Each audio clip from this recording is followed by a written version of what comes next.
défaite tout à fait normale, compte tenu de la différence de niveau. Bon, après, mes joueurs ont été très combatifs, ils sont toujours restés dans des intentions de jeu, et ce qui était important pour nous.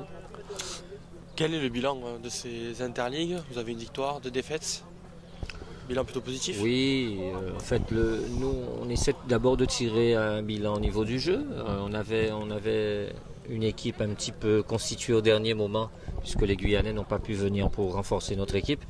Et d'ailleurs, je remercie la Ligue de Midi-Pyrénées de nous avoir prêté 6 joueurs qui se sont bien intégrés à notre groupe et qui nous ont porté main forte. Maintenant, le bilan, il est sur le plan du jeu, on pouvait guère faire mieux. Le plus important, c'est qu'on soit resté dans des intentions de jeu et qu'on ait toujours essayé de produire du jeu. Bon, après, on manquait de puissance, on manquait de vitesse. Mais globalement, surtout pour les gamins, ça fait une très bonne expérience et ça devrait leur servir à l'avenir.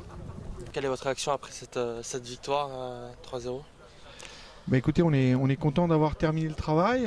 Après 2 bons matchs et 2 victoires, l'objectif c'était de faire au moins la même chose, c'est-à-dire de gagner, de produire du jeu. C'est ce qu'on a fait. Je pense que c'est une très bonne chose, c'était un bon groupe. Et puis ça met en avant le travail des clubs, des collègues, puisque on les connaît depuis les détections des 13 ans, des 14 ans, des 15 ans. Et voilà, c'est un peu la fin d'une étape pour eux.